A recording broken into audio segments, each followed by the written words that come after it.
Good morning, Colin. Can you tell Men's Style Fashion viewers who you are and what do you do? I'm Colin.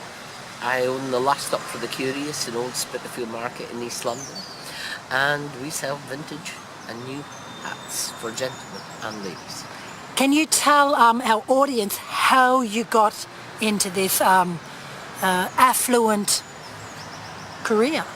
Well, 3 years ago I was homeless, and after 6 months of being homeless in London, with a charity called No Second Night Out, I managed to get a room in a YMCA in Walthamstow. I always dress like this and I always wear a top hat, and between us we managed to raise enough money to get 6 hats.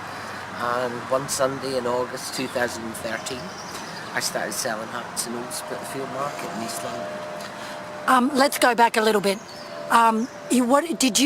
When you were homeless, you were still dressing like this? Yeah, I dressed with a 3-piece suit, a polo neck, an overcoat and a top hat every day. And where were you sleeping? Where were you? Where did they spot you?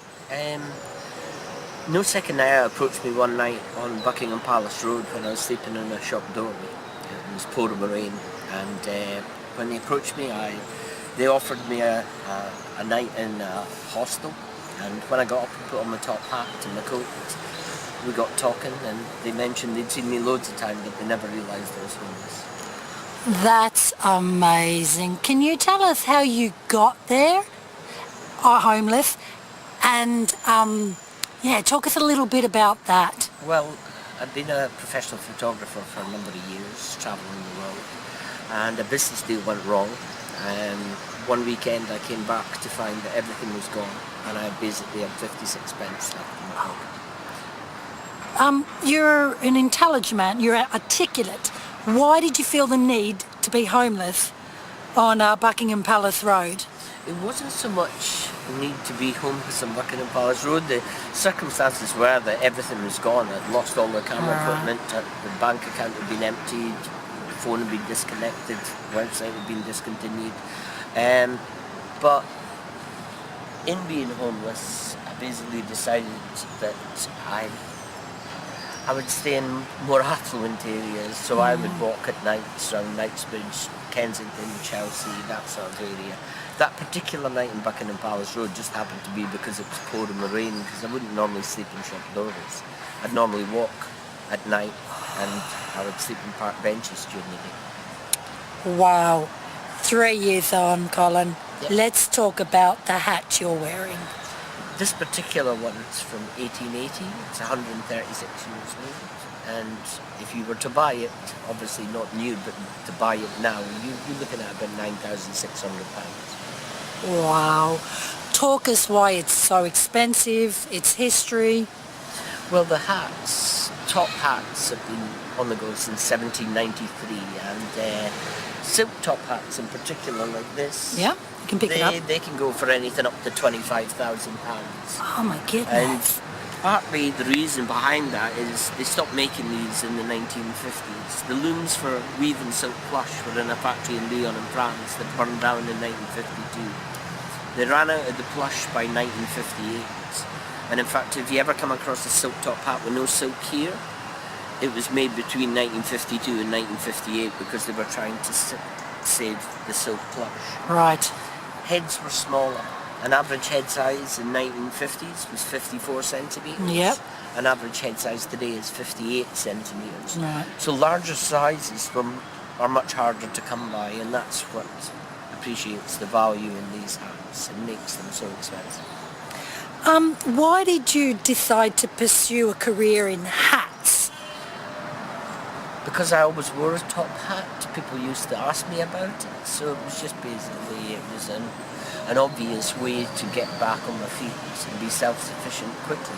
I couldn't afford to replace the camera equipment that I lost, because it's over £30,000 worth, but I could buy a few hats with a couple of £100, which I raised between me and the job centre. And basically it was an easier way to get started. You can work in a market, you can go in one day, you don't have to necessarily go in the next day, but you can do it on a daily basis. Well, if you take a rental in a shop, you're committing to a lease. They want deposits, they want securities, they want references and stuff. And when you've been homeless, you don't tend to get those references. Let's talk about the hat of all hats in Britain, I would say, thanks to Charlie Chapman, who else? Thomas Crown Affair, and very much at the Monte Carlo Brewery where I met you. Yeah, the bowler hat. In 1849, a gentleman called Thomas Coke, who was the Earl of Leicester, went to Lock & Co in St James's, and he had a request to make him a new hat, and it had to fulfil 2 remits. It had to be shorter than the top hat, because his horse and carriage staff, the branches, kept knocking the hat off. And it had to be a hard hat to protect the head of his gamekeepers who were getting bopped over the head by poachers. When he came back 12 weeks later, Locks presented him with this shaped hat, and he put it on the ground and he jumped in it, and when it kept its shape, he ordered quite a few.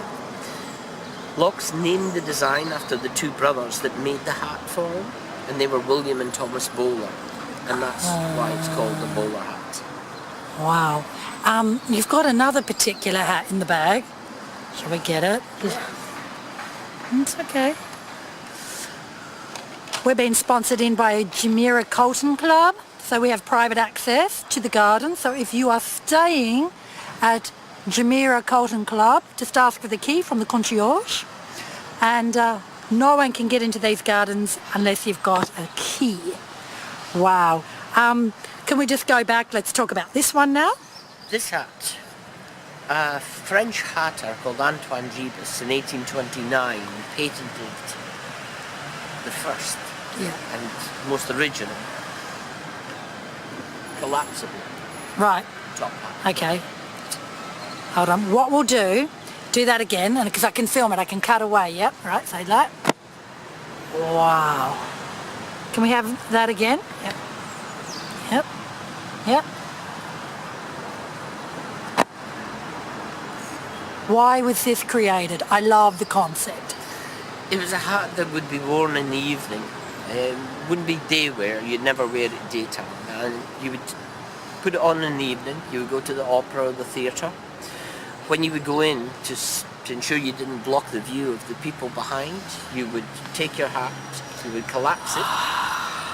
The hats, the seats in the theatre would have a slit underneath it, you could pop your hat under there.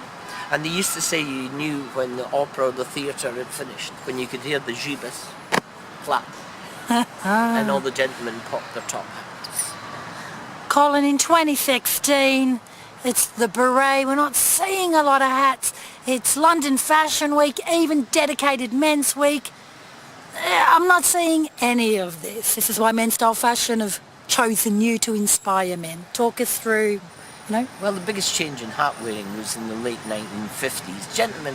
Men used to do 2 years national service, and at the end of it they would get a D-mob suit, which was a 3-piece suit, a shirt, a tie, a pair of shoes and a hat.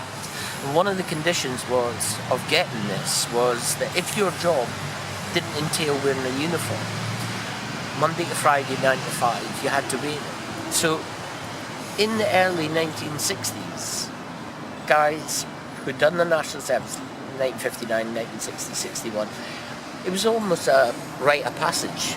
You'd done your national service, you'd wear a 3-piece suit, your shirt, your tie and your hat.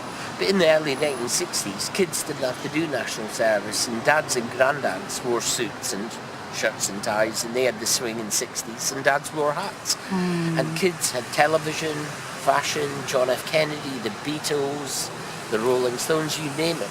So hats went out of fashion in the 1960s. But come the hat revolution, everybody will have to wear a hat, and there'll be one hat supplier, and I dream that dream every night.